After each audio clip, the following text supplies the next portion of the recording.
जय श्री राधे। पूज्य श्री सद्गुरुदेव भगवान के चरणों में प्रणाम। पूज्य मीराबाई जी का जीवन चरित्र। श्री कृष्ण का संदेश। माधवी मीरा चौंक कर पलट गई। सन्मुख चंपा खड़ी थी। वे चरण स्पर्श को झुकी तो एकदम चंपा ने उन्हें छाती से लगा लिया। गिरिराज जी की परिक्रमा करते हुए राधा कुंड में स्नान करके मीरा सघन तमाल तरु के तले बैठी थी। केसर और ललिता चमेली नहा रही थी। किशन सूखते हुए कपड़ों की रखवाली कर रहा था और शंकर दाल बाटी की सार संभाल में लगा था। एक संदेश है तुम्हारे लिए। वे दोनों पेड़ की आड़ में बैठ गईं। चंपा ने कहा, श्याम सुंदर की इच्छा है, तू अब द्वारिका जा। मीरा की आंखें भर आईं। उन्होंने नेत्र बंद कर लिए, मुख से वाणी नहीं निकल पाई। कुछ क्षण पश्चात उन्होंने कहा, बहन क्या कहूँ, वे कृपा पारावार हैं। आप किशोरी जो स्मरण करती हैं, यह तेरी इस देह का दोष है। यह चंपा हंस दी। हम सखियों में कौन बड़ा कौन छोटा है भला। अब अधिक समय नहीं रहना होगा यहाँ। मीरा उल्लसित हो उठी। सच सदा के लिए श्री चरणों में किशोरी जी की सेवा में रह पाऊंगी मैं। चंपा ने तनिक गंभीर होकर चुप्पी साध ली। उसे चुप देखकर मीरा का मन किसी आशंका से दुखा, किंतु उसे परे ठेलकर हंसते हुए बोली, कहो बहन, प्रियतम का संदेश कहो। उनकी प्रत्येक बात, उनका प्रत्येक विधान रसपूर्ण है। इस दासी को वे जहाँ चाहे वहाँ रखें। यह जहाँ भी जिस अवस्था में होगी उन्हीं की रहेगी। इसमें सोचना क्या है।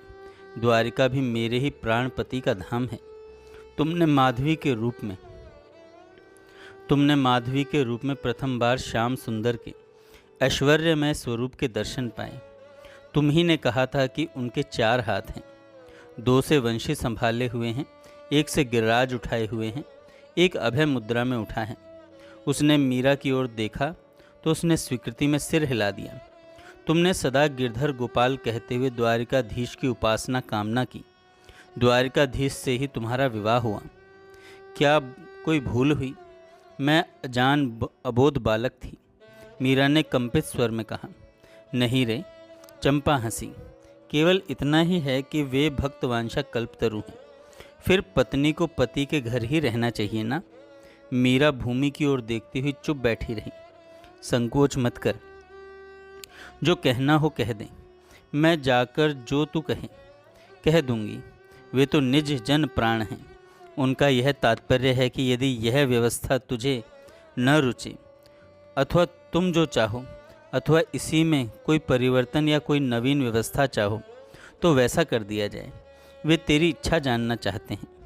चंपा ने उसका हाथ अपने हाथ में लेकर कहा।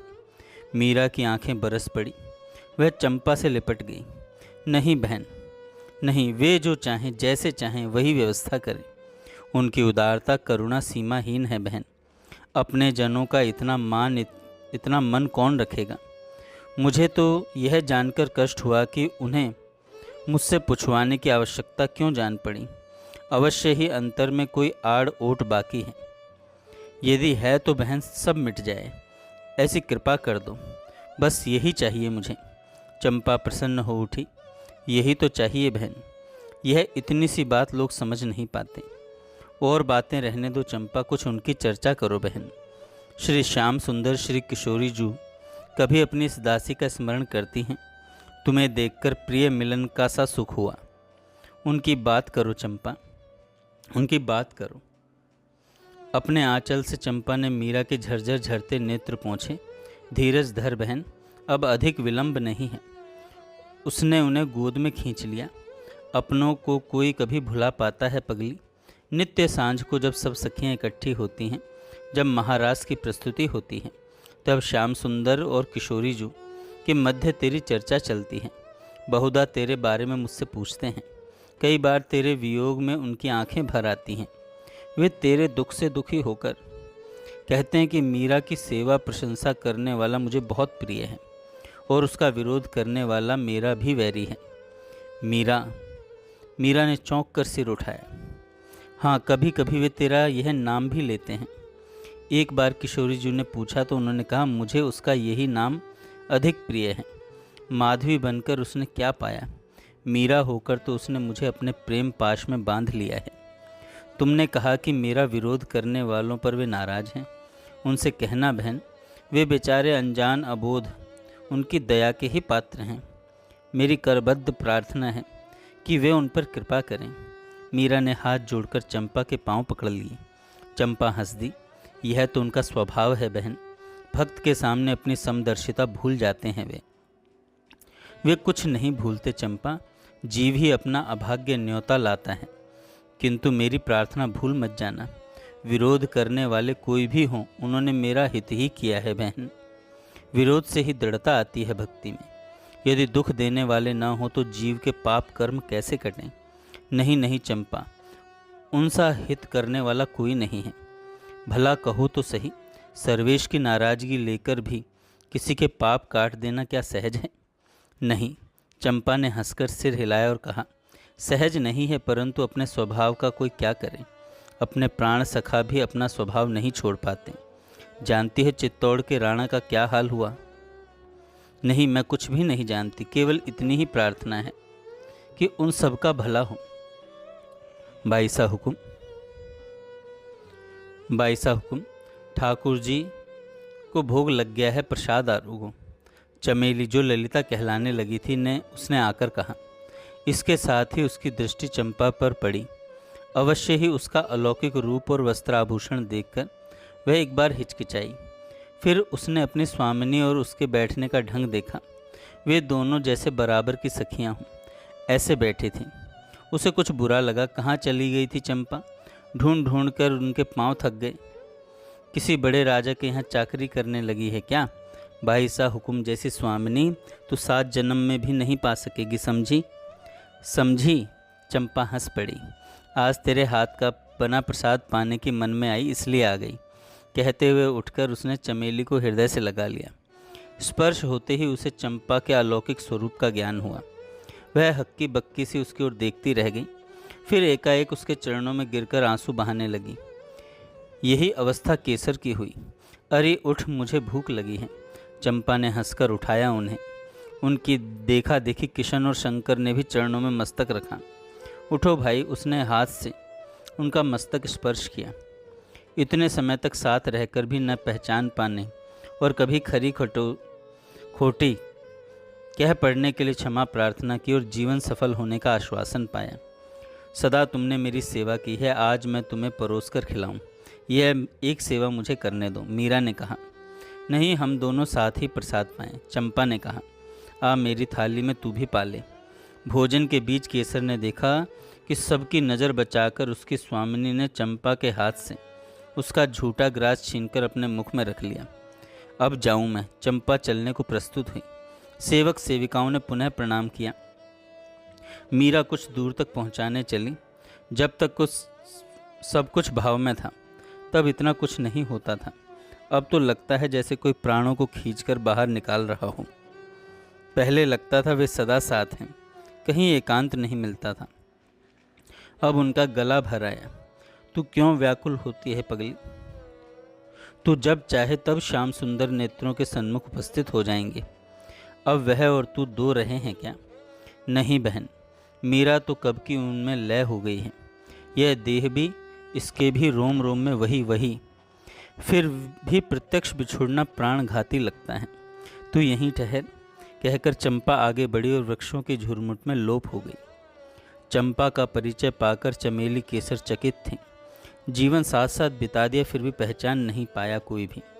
चमेली को स्मरण हो आए बचपन वाले वे सुनहले रुपहले दिन, जब चंपा पहले पहले मीरा के पास आई थी। बाईसा हुकुम उस समय 6 वर्ष की रही होंगी। हम सब उनकी बहनें, सखियां और दासियां नगर से बाहर बड़े बाग में तीज पर झूलन उत्सव मनाने गई थीं। साथ में रायसल जी और उनके कुछ धनुर्धर बाग को घेरे हुए थे। हम सबके साथ 2-4 वृद्धा दासियां भी थीं। यूँ तो बाग के सभी बड़े बड़े वृक्षों पर झूले बंधे थे। सेठों, राजपूतों और ब्राह्मणों की कुंवारी लड़कियां इस उत्सव में सम्मिलित होने आई थीं और झूल रही थीं। किंतु अधिक जमघट बाईसा के झूले पर ही था। पहले झूली राज परिवार की सबसे बड़ी बाईसात श्याम कुंवर फुलादी। लक्ष्मी के पश्चात फिर मीरा की बारी आई। दूसरे झूलों पर तो हल्ला हो रहा था, किंतु राज परिवार के इस झूले पर दासियां गीत गा रही थीं। राजकुमारियों के साथ कोई वृद्धा पौढ़ा दासियां आई हुई थीं। ये दासियां राजकुमारियों की माँ के दहेज में आई थीं और इस समय झूलन के उल्लास में वे अपनी अपनी जीजियों के पूर्ण अनुशासन में रहते हुए उनकी आज्ञा अनुसार ही बरत रही थीं। नगर की कई लड़कियां उनकी देखभाल के लिए आई थीं। मीरा की बारी आई तो उसने चमेली से गिरधर गोपाल को झूले पर अपने समीप पधराने के लिए कहा। दासियां गीत गाने लगी। जब श्याम कुंवर ने सोटे वाला हाथ ऊपर उठाया तो मीरा ने हंसकर कहा, मारो मत जीजा, मारो मत जीजा हुकुम, मैं तो यूं ही नाम ले लूँगी। मुझे कोई आपकी तरह सोचना तो नहीं है कि पता नहीं कौन बींद होगा, उसका क्या नाम होगा। मैं कहीं दूसरा नाम ले दूं तो अनर्थ। मीरा की बात पूरी होने से पूर्व ही सब बहनें हंसने लगीं। दासियों ने मुस्कुराकर ओढ़नी के पल्ले से मुख ढांप लिया। कोई नीचे और कोई पीछे की ओर देखने लगी, किंतु श्याम कुंवर बाईसा ने चिढ़कर हंसते हुए मीरा के गाल पर चिकोटी भरते हुए कहा, हाँ, छोटी होकर भी तू तो सबसे पहले बींद वाली हो गई है।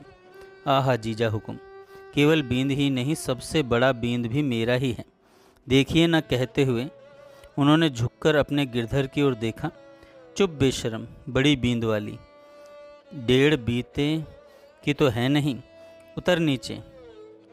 अभी आभल वीरम देव जी की पुत्री झूलने लगी। श्याम कुंवर हंसकर बोली। तभी गगन से हल्की फुहार बरसने लगी और राजकुमारियां एक चौकी पर गिरधर गोपाल को पधरा करके उनके चारों ओर घूमर लेकर के नाचने लगीं। दासियां घूमर गाने लगीं। नृत्य में जो भी चूक होती, खड़ी हुई दासियां उसे सुधारने के लिए कहती। उनके पश्चात दमामणियाँ गाने बजाने लगीं और दासियां नाचने लगीं। चारों ओर पचरंगी समंदर लहर तिरंगी और दोरंगी लहरिएदार वस्त्रों की बहार थी। स्वयं गिरधर गोपाल अपने पचरंगी साफे में मयूर पंख की कलंगी धारण किए हुए विराजित थे। जय श्री राधे। आगे हम कल सुनेंगे।